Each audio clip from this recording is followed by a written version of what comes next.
بسم اللہ الرحمن الرحیم۔ السلام علیکم ورحمۃ اللہ وبرکاتہ۔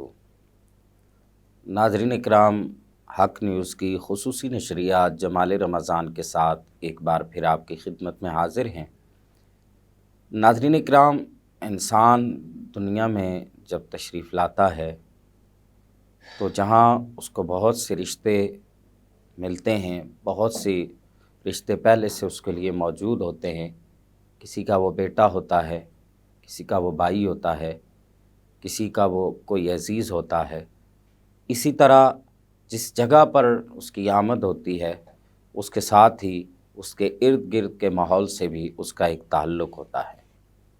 یہ ارد گرد میں بسنے والے لوگ انسان کے جو پڑوسی ہوتے ہیں، ان کے بارے میں شریعت مطہرہ نے بڑی تاکید فرمائی ہے۔ قرآن کریم فرقان حمید کی تعلیمات کو دیکھیں یا رسول اللہ صلی اللہ علیہ وآلہ وسلم کی احادیث مبارکہ کے ذخیرہ کو دیکھیں تو ہمیں بڑی شد و مد اور بڑی تاکید کے ساتھ پڑوسیوں کے حقوق کو ادا کرنے کی تاکید فرمائی گئی ہے۔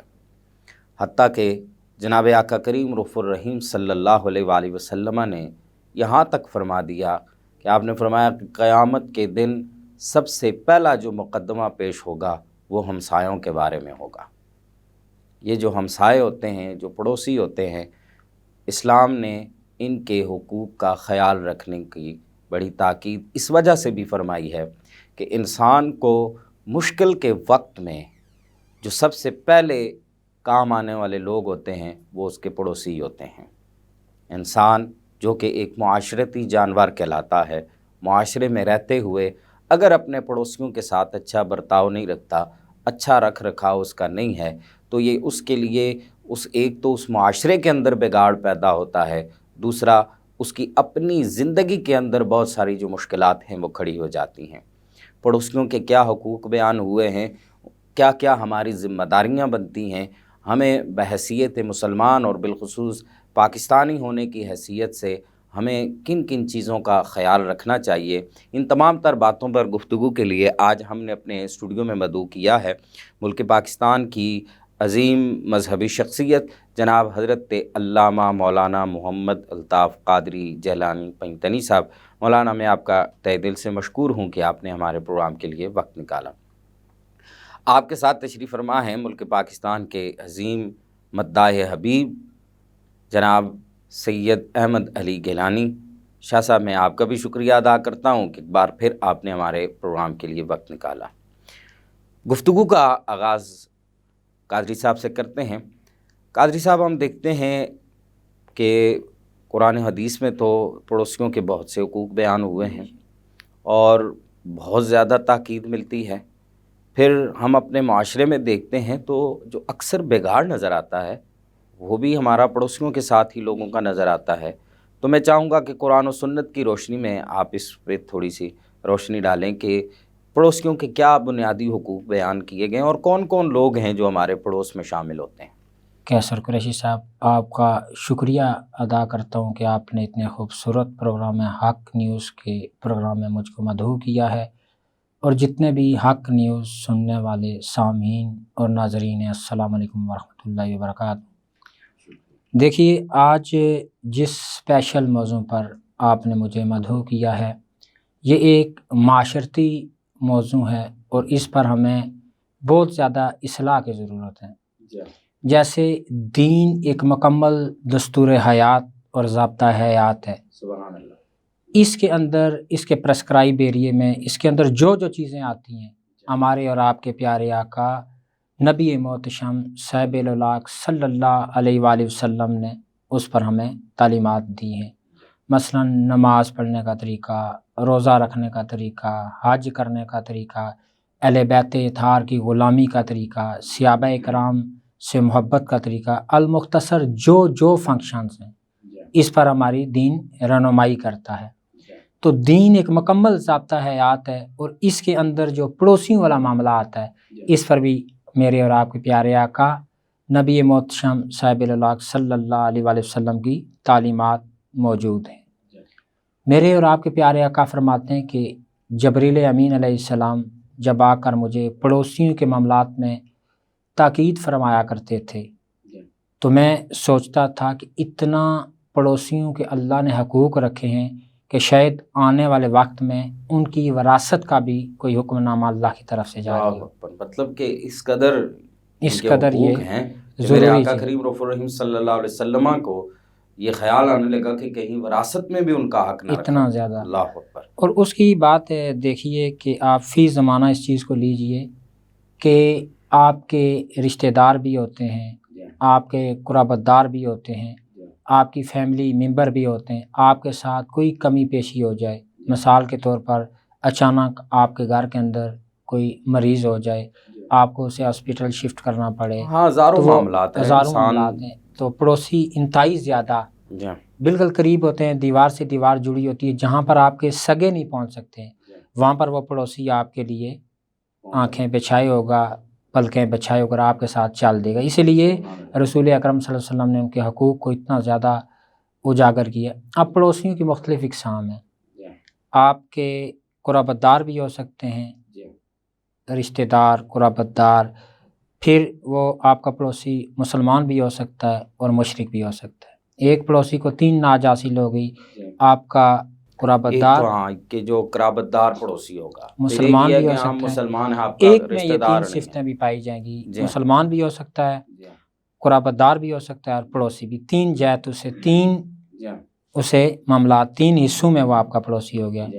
آپ پر اس کا مسلمان ہونے کا حق بھی آ گیا ہے، قرابت دار ہونے کا بھی حق آ گیا اور پڑوسی ہونے کا بھی حق آ گیا۔ ایک آپ کا پڑوسی ہو سکتا ہے، اس میں 2 جہتیں آ گئی، اس میں 2 جہتیں آ گئی، مسلمان ہونا اور پڑوسی ہونا۔ اور ایک جہت ایسی بھی ہے کہ آپ کا پڑوسی غیر مسلم ہوگا، وہ کسی بھی مذہب سے اس کا تعلق ہو سکتا ہے، بڑی خوبصورت اس بات پر ہے۔ بھی جو سب سے نوٹس والی چیز ہے اور تاکید والی چیز ہے کہ میرے اور آپ کے پیارے آقا نے فرمایا اگر آپ کا پڑوسی غیر مسلم بھی ہے اس کے بھی حقوق آپ پر آتے ہیں، وہ ایک ناج سے اس کے حقوق پڑوسی کے ہونے کے ناطے سے آتے ہیں۔ سبحان اللہ، یعنی کتنی خوبصورت تعلیمات ہیں اسلام کی کہ ایک طرف تو مسلمان ہے، آپ کا قرابت دار ہے، اس کی قرابت کے جو حقوق ہیں وہ علیحدہ سے ہیں، مسلمان ہونے کے مسلمان ہونے کے الگ علیحدہ سے ہیں، اور پڑوسی ہونے کے حقوق الگ سے علیحدہ سے، ماشاءاللہ۔ اور دوسرا وہ ہے جو مسلمان ہے اور آپ کا رشتہ دار نہیں رشتہ دار نہیں، اس کی 2 جہتیں آگے، مسلمان ہونے کے بھی اس کے حقوق ہیں اور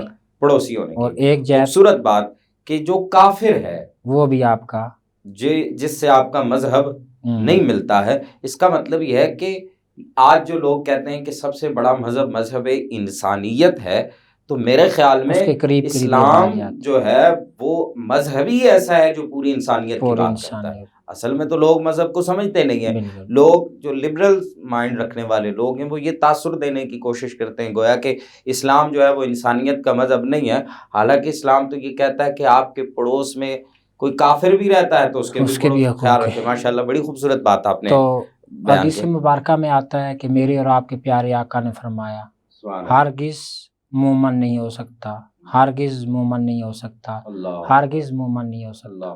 صحابہ نے پوچھا ہے یا رسول اللہ کون شخص مومن نہیں ہو سکتا؟ میرے اور آپ کے پیارے آقا نے فرمایا کہ جس کا پڑوسی اس کی ایذا رسائی پاتا ہو، وہ اپنے پڑوسی کو نقصان پہنچاتا ہو، تکلیف دیتا ہے، وہ شخص مومن نہیں ہو سکتا۔ دیکھیں کتنا بڑا معیار رکھا ہے میرے اور آپ کے پیارے آقا نے کہ جو شخص پڑوسیوں کے معاملے میں اچھا نہیں ہے اس کا اسلام مسلمان ہونا خطرے میں پڑ سکتا ہے۔ آپ نے فرمایا وہ شخص مومن نہیں ہو سکتا۔ میرے آقا پاک نبی پاک صلی اللہ علیہ وسلم صحابہ اکرام کو دین سکھا رہے تھے، تعلیمات دے رہے تھے۔ میرے آقا نے پوچھا زنا کے بارے میں آپ کیا کہتے ہیں؟ صحابہ اکرام نے کہا یا رسول اللہ زنا اللہ کا ناپسندیدہ عمل ہے، اللہ کے رسول کا ناپسندیدہ عمل ہے اور یہ حرام عمل ہے اور یہ قیامت تک حرام ہے۔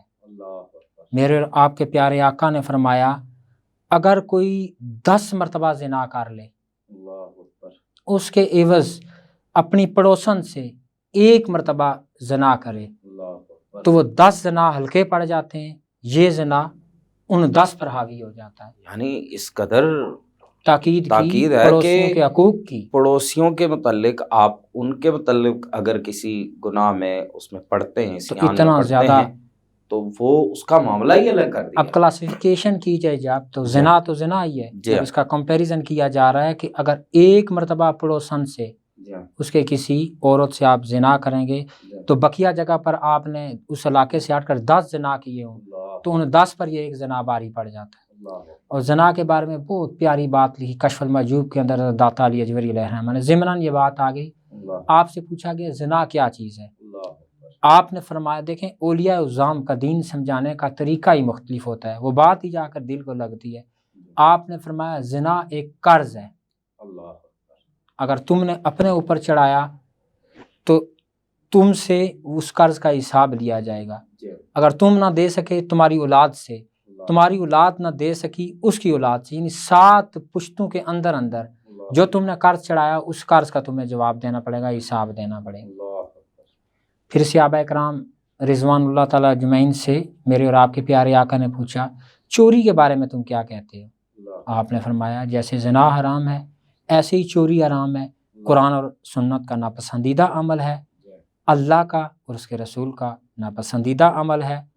تو میرے اور آپ کے پیارے آقا نے فرمایا اے میرے پیارے صحابہ، اگر کوئی پڑوسی کے گھر چوری کرتا ہے اس سے ہٹ کر اگلے علاقے میں کسی دوسری جگہ وہ 10 مرتبہ چوری کرتا ہے، وہ ایک مرتبہ جو چوری کرتا ہے وہ 10 ہلکی پڑ جاتی ہیں، پڑوسی کی چوری سے وزنی پڑ جاتی ہے. اللہ اکبر. یعنی گناہ کے اعتبار سے، گناہ کے اعتبار سے، وعید کے اعتبار سے، اور یہ جو پڑوسی کے ساتھ حقوق کیا ہوا معاملہ ہے. میرے اور آپ کے پیارے آقا نے پڑوسیوں کے کتنے حقوق رکھے. اب چوری چوری ہی ہے، کسی کے گھر سے کرو اسے مالی خسارہ اتنا ہی ہوگا، لیکن میرے اور آپ کے پیارے آقا نے فرمایا پڑوسی کا حق اتنا ہے، اس کے گھر میں تم نے ڈاکہ ڈالا ہے تو تمہیں 10 گنا فالتو.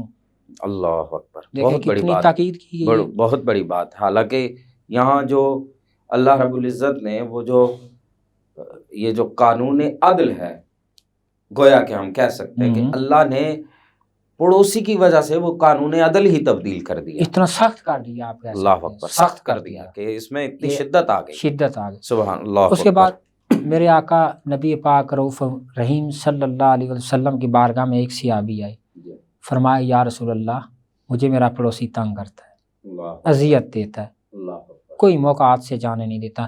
جیسے آپ دور حاضر میں دیکھیے کہ ہم ایک گھر کے اندر ہوتے ہیں، اپنے گھر تک ہی محدود ہوتے ہیں، ہمارے پڑوسی کا ہمیں خیال ہی نہیں ہوتا ہے. کوئی بھوک کے اندر ہے، افلاس کے اندر ہے، بیماری کے اندر ہے، غربت کے اندر ہے، پریشانی کے اندر ہے، اس کے بچوں نے ایجوکیشن کے سلسلے میں اسے کوئی پریشانی ہے، اسے کوئی پیسوں کی ضرورت ہے.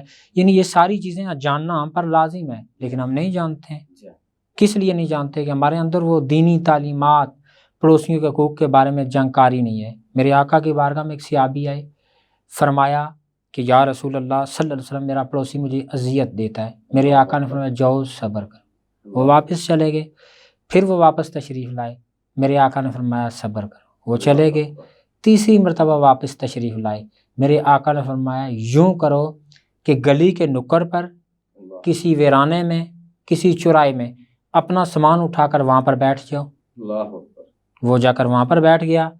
ہر آنے جانے والا پوچھتا بھائی مسئلہ کیا ہے، کیا مسئلہ ہے؟ وہ فرماتے کہ میرا پڑوسی مجھے اذیت دیتا ہے. ادھر سے گزرتا بندہ اس پر لعنت بھیجتا، ادھر والا جانکاری لیتا، معلومات لیتا کس وجہ سے بیٹھے ہو بھائی گھر چھوڑ کے، پڑوسی اچھا نہیں ہے، وہ بدنام ہوتا جا رہا ہے. وہ بڑا پریشان ہوا بندہ، اس تک آواز پہنچتی، لوگ اسے کہتے یار تو بڑا بدبخت آدمی ہے، لعنتی آدمی ہے. کافی وہ جب دباؤ میں آیا تو وہ اس بندے کے پاس ہے، اس کے آگے ہاتھ جوڑ کے کہنے لگا آئندہ کے بعد مجھ سے تمہارے بارے میں کوئی غلطی نہیں ہوگی، پڑوس کے حقوق کے بارے میں مجھے معاف کرو. تاکہ تو وہ صحابی رسول نے نبی پاک صلی اللہ علیہ وسلم سے رجوع کیا. اب یا رسول اللہ کیا حکم ہے؟ میرے آقا نے فرمایا آپ تم اپنے گھر واپس چلے جاؤ. اگر اس کا مفہوم یوں لیا جائے تو ہم یوں کہہ سکتے ہیں کہ میرے اور آپ کے پیارے آقا نے فرمایا اب جب اس پر لان تان ہوئی ہے، تنقید ہوئی ہے، اس کے ہوش ٹھکانے آ گئے، اب اسے اپنی غلطی کا احساس ہو گیا ہے، آئندہ کے بعد یہ دوبارہ اس معاملے کو دہرائے گا نہیں. یعنی اتنی سختیاں ہیں پڑوسیوں کے حقوق کے بارے میں. تو اللہ پاک کی بارگاہ میں یہ دعا ہے، اور جتنے آپ کے سامعین سننے والے ہیں، اگر کوئی اس طرح کی غلطیوں کے اندر، اس طرح کی غفلت کے اندر، اس طرح کے دین کے دوری کے افعال کے اندر اگر کوئی شخص گرفتار ہے، اسے اللہ کے ہاں سچی توبہ کرنی چاہیے، پڑوسیوں کے حقوق کو جاننا چاہیے، ان کو پامال نہیں کرنا چاہیے، تاکہ کل بروز محشر ہم رب کائنات کی گرفت میں نہ آ جائیں۔ اللہ پاک سب کو اس کبھی عمل سے بچائے، آمین۔ بہت خوبصورت بات کی ماشاءاللہ، قرآن و حدیث کی روشنی میں علامہ نے پڑوسیوں کے حقوق پر بڑی جامع اور بڑی مدلل گفتگو فرمائی۔ گفتگو کا یہ سلسلہ جاری ہے، ہمارے ساتھ رہیے گا، ملتے ہیں بریک کے بعد۔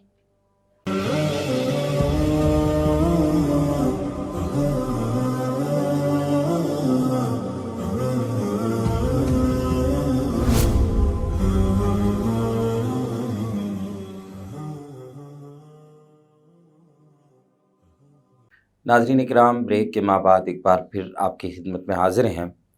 بریک پر جانے سے پہلے جیسے بڑے خوبصورت انداز میں آپ نے قرآن و حدیث کی روشنی میں پڑوسیوں کے حقوق پر بات کی، میں چاہوں گا کہ ہمارے سننے والوں کو بتائیں گے، جس طرح کہ آج کل اکثر معاشرے میں کوتاہیاں ہوتی ہیں پڑوسیوں کے حقوق پر، شہروں میں بالخصوص اس پر بڑی کوتاہی ہوتی ہے۔ گاؤں میں دیہاتوں میں تو پھر بھی لوگ ایک دوسرے کا خیال رکھتے ہیں، شہروں میں بہت زیادہ اس کے متعلق آتی ہیں۔ میں چاہوں گا کہ قرآن و سنت کی روشنی میں بتائیں ہمارے سننے والوں کو کہ پڑوسی کوئی بھی ہو اس کا خیال رکھنا چاہیے۔ ماشاءاللہ، آپ نے بڑی خوبصورت بات پوچھی کہ شہروں کے اندر حالانکہ دیکھا جائے تو جو زمانے کے اندر بات مشہور ہے کہ جو شہر کے لوگ ہوتے ہیں وہ زیادہ ایجوکیٹڈ ہوتے ہیں اور گاؤں کے لوگوں کو عموماً استغفر اللہ جاہل کہا جاتا ہے، لیکن گاؤں کی پوزیشن آپ دیکھیں، گاؤں میں آپ ابھی بھی چلے جائیں تو جب سمپل سی میں بات کہوں گا کہ کسی گھر میں فوتگی ہو جاتی ہے، اس کو خبر بھی نہیں ہوتی ہے، کھانا پک کے آ جاتا ہے، سارے معاملات ہو جاتے ہیں، وہ بھائی چارہ جو پرانا تھا کچھ نہ کچھ اس کی جھلک ملتی ہے۔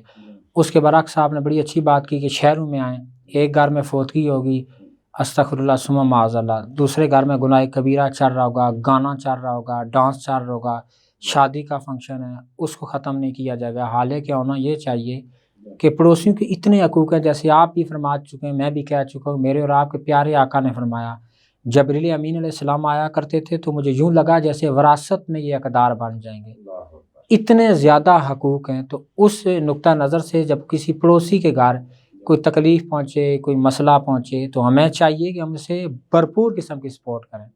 مسلم شریف کی حدیث ہے، دیکھیے، قربان جاؤں میں نبی محتشم صاحب الاولاق صلی اللہ علیہ وسلم اور آپ کی رحمت پر، آپ کا امتیوں سے پیار اور ہر وقت امتیوں کے خیالات میں رہنا، خیال میں رہنا۔ میرے آقا نے فرمایا کہ اگر اپنے گھر شوربے والا سالن پکاؤ تو اس کے شوربے میں پڑوسیوں کو مد نظر رکھتے ہوئے اضافہ کر لو۔ اللہ، کتنی خوبصورت بات کہی۔ اب دیکھیے، قربان جاؤں میں اپنے پیارے آقا کی گرد راہ پر، اللہ، قربان جاؤں میں اپنے پیارے آقا کی امتیوں سے محبت پر، سبحان اللہ، کہ کہ کہاں پر میرے آقا نے نظریں لگائی ہوئی ہیں کہ پڑوسی کے گھر شورا بن رہا ہے، شوربہ بن رہا ہے۔ ایک عرصہ گزر گیا ہے، رسول اللہ صلی اللہ علیہ وسلم کو ظاہری حالات آپ کی زندگی سے پردہ پوش ہوئے، قریب 1400 سال سے زائد کا عرصہ لیکن گزر چکا۔ دیکھیے کب تک، قیامت تک لوگوں کو آپ پیغام دے رہے ہیں۔ ایک گھر میں شوربہ پکے، کتنی چھوٹی سی معمولی سی چیز ہے، لیکن محبت کے کتنا اخلاص، کتنا زیادہ اس کے اندر مٹھاس ہے۔ میرے آقا نے فرمایا اس میں اضافہ کرو۔ اور ہم دیکھیے اب حقوق کی پامالی کی طرف جائیے۔ میرے آقا اپنے امتیوں کے بارے میں یہ کہتے ہیں کہ میرا ایک امتی اگر اپنے گھر کے اندر سالن بنائے شوربے والا، اس کے اندر اضافہ کر لیں۔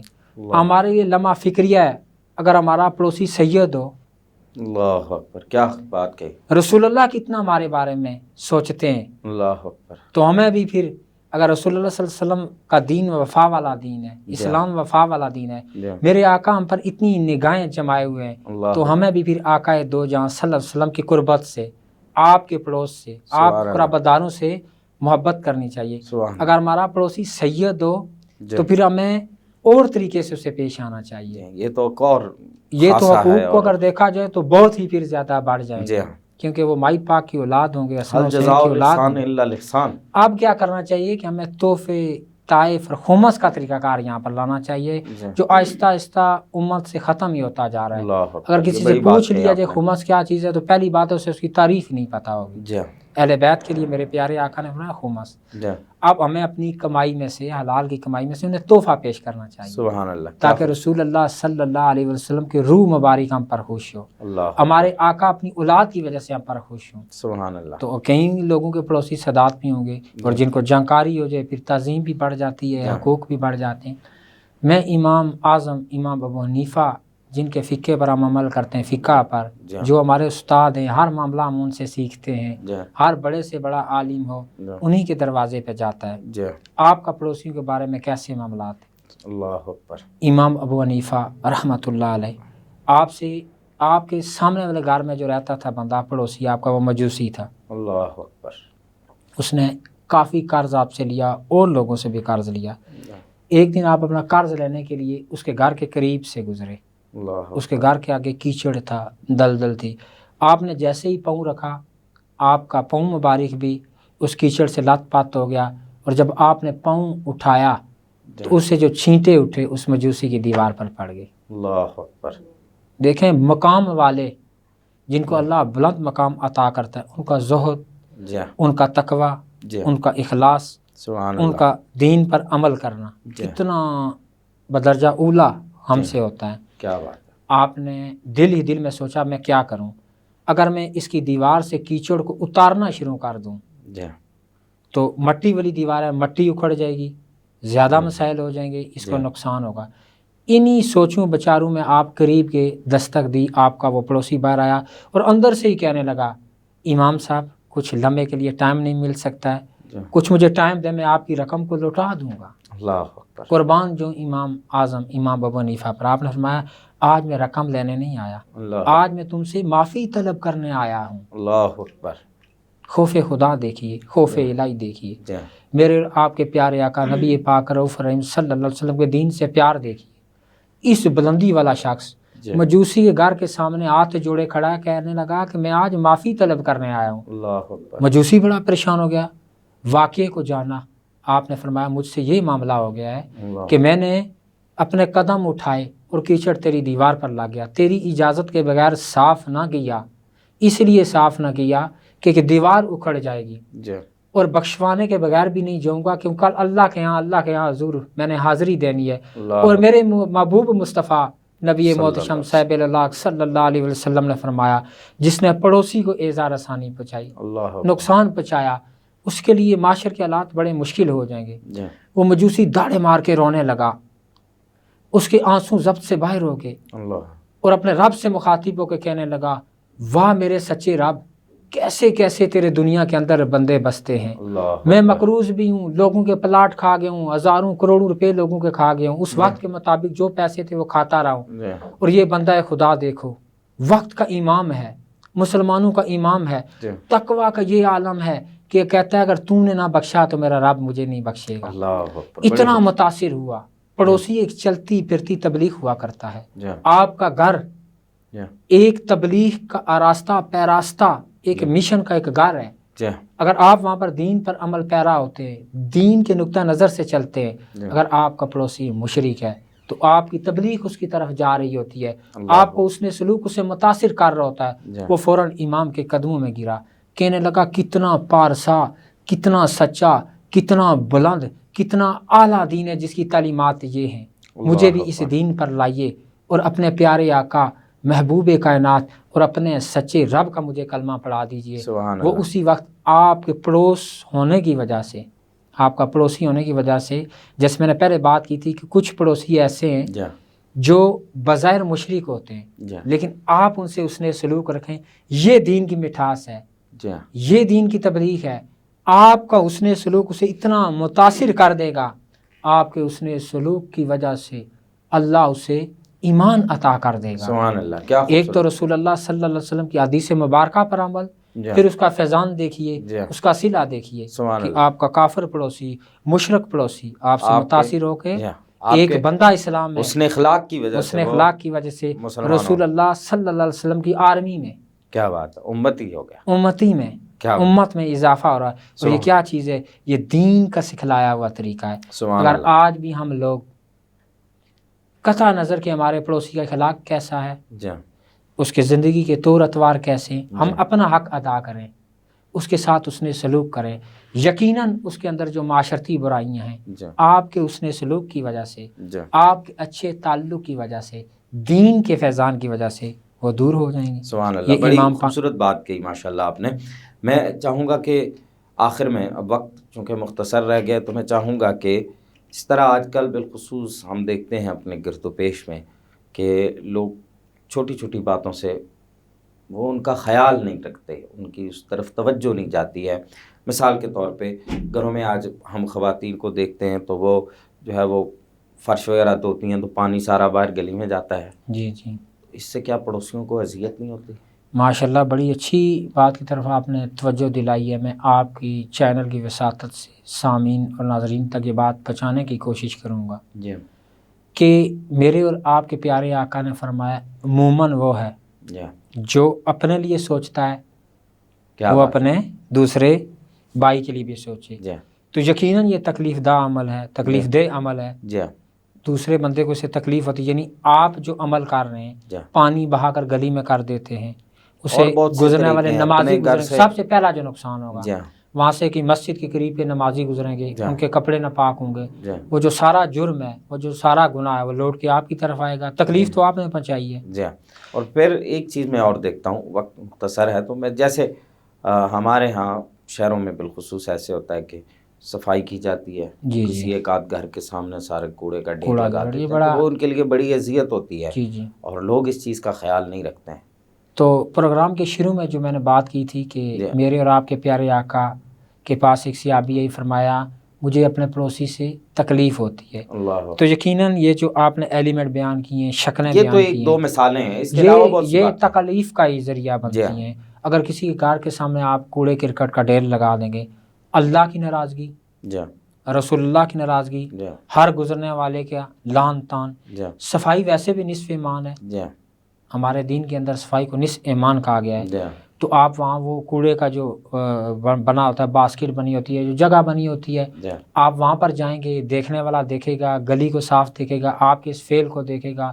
کوئی مشرک ہوگا، کوئی غیر مسلم ہوگا جو اب اچھے افعال کریں گے تو وہ دین کی ترغیب لے گا، وہ دین کی طرف آئے گا. سبحان آپ اللہ. ایسے افعال کریں گے تو وہ کہے گا یہ کیسے لوگ ہیں، وہ آپ سے نفرت کرے گا، الٹا وہ دین سے دور ہو جائے گا. میں چاہوں گا کہ 1 منٹ میں آپ ہمارے سننے والوں کو آخر میں کوئی پیغام میسیج دینا چاہیں میں تو. آپ کے چینل کی وساطت سے آپ کے سننے والے لوگوں سے یہ کہوں گا کہ دیکھیے کہ زندگی اللہ کی طرف سے عطا کیا ہوا ایک تحفہ ہے. جی بے شک. اپنی زندگی کو اسلام کی طرف مائل کیجئے اور بالخصوص حقوق العباد جی ادا کرنے کی کوشش کیجئے. سبحان اللہ. اس کیا کی وجہ یہ ہے کہ حقوق اللہ اور آپ کا معاملہ ہے. جی وہ رب چاہے اپنی رحمت سے معاف کر دے، جی لیکن آپ نے کسی قرابت دار کو، ہمسائے کو، رشتہ دار کو تکلیف پہنچائی ہوئی جی تو وہ فقط زبانی کلامی تحریریں لکھنے سے وہ معافی نہیں ہوگی. آپ کو اس کے پاس جانا پڑے گا. جی جیسے امام ابو حنیفہ علیہ رحمہ کا واقعہ میں نے آپ کو سنایا، جی وہ مجوسی کے دار پہ گئے جی اور جا کر اس کے سامنے کھڑے ہو کر اپنا مسئلہ بیان کیا اور اسے معافی طلب کی اور معافی لی. سبحان دیکھیں اللہ. کتنے بڑے امام تھے. جی اب بندہ کہ میں کسی سے معافی مانگوں گا میرا قد کاٹ چھوٹا ہوگا، ہرگز نہیں. سبحان آپ کسی سے جا کر اپنی غلطی پر معافی مانگیں گے سبحان تو اللہ. آپ کے اندر تاثیر آئے گی، قد کاٹ بڑا ہوگا. یہ جی دین کی ایک خوبی ہے، وہ کم نہیں ہوگا. سبحان تو اللہ. اللہ پاک میں اپنے پڑوسیوں کے ساتھ اچھا سلوک روا رکھنے کی توفیق عطا ماشاء اللہ فرمائے. بڑی خوبصورت گفتگو آپ فرما رہے ہیں. چونکہ یہاں وقت ہوا چاہتا ہے نعت شریف کا، تو ناظرین نعت پیش کرنے کے لیے ہمارے ساتھ موجود ہیں سید احمد علی گیلانی. میں شاہ صاحب سے ریکویسٹ کروں گا کہ آپ نعت شریف پیش کریں.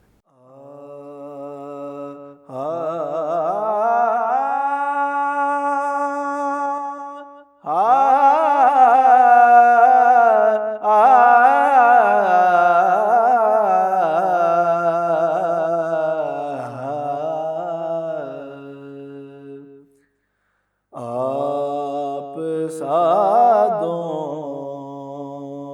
نوجہاں میں نظر آیا ہی نہیں، آپ سادوں نوجہاں میں نظر آیا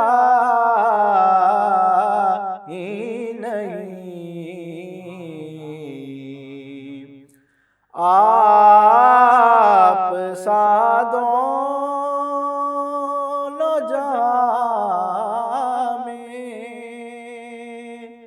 نظر آیا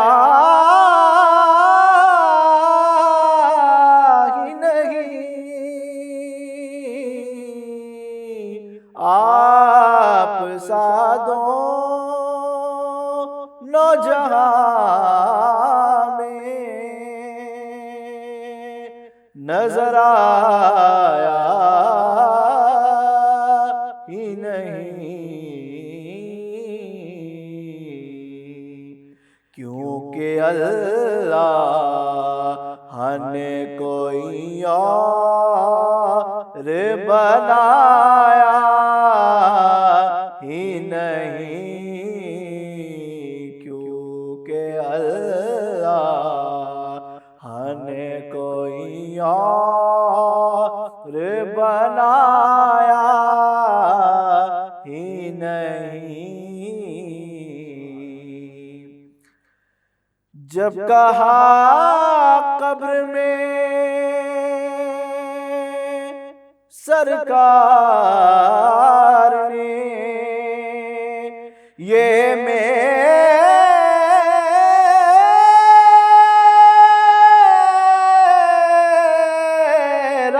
ہے،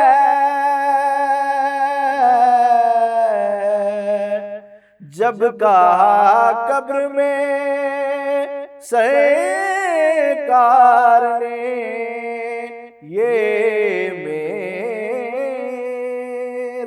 ہے، پھر فرشتوں نے مجھے ہاتھ لگایا ہی نہیں، پھر فرشتوں نے مجھے ہاتھ لگایا ہی نہیں، جو بھی کعبے سے پلٹ آئے مدینے نہ گئے،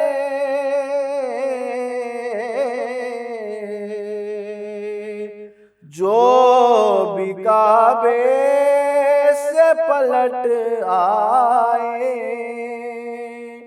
مدینے نہ گئے، یوں سمجھ لو انہیں آقا نے بلایا ہی نہیں، یوں سمجھ لو انہیں آقا نے بلایا ہی نہیں، آپ سا دونوں جہاں میں نظر آیا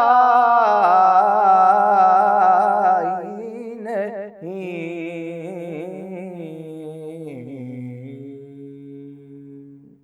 ماشاءاللہ بڑے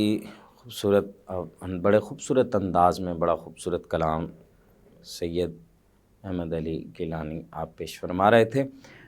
میں آخر میں ایک بار پھر اپنے دونوں مہمانوں کا تہہ دل سے مشکور ہوں کہ آپ نے ہمارے پروگرام کے لیے وقت نکالا۔ ناظرین اکرام، اسی کے ساتھ ہی آج کے پروگرام کا وقت ختم ہوا چاہتا ہے۔ ہر روز کی طرح آج بھی آخر میں ایک پیغام وہ یہی ہے کہ جیسے کہ علامہ نے فرمایا کہ دین اسلام کی جو تعلیمات ہیں بالخصوص ہمیں اپنے گھر سے شروع کرنا چاہیے، اور پھر جو پڑوس ہے اس میں دیکھنا چاہیے کہ ہم ان کے حوالے سے ہمارے دین کی کیا تعلیمات ہیں۔ جیسے جیسے ہر بندہ ان پہ عمل کرنا شروع کر دے گا تو ہمارے معاشرے میں بہت تبدیلی آئے گی، اور ایک مثبت انداز میں تبدیلی آئے گی۔ معاشرہ جو ہے وہ امن و سکون کا گہوارہ بن جائے گا۔ اسی کے ساتھ ہی اجازت دیجیے، اگلے پروگرام میں پھر حاضر ہوں گے، تب تک کے لیے اللہ حافظ۔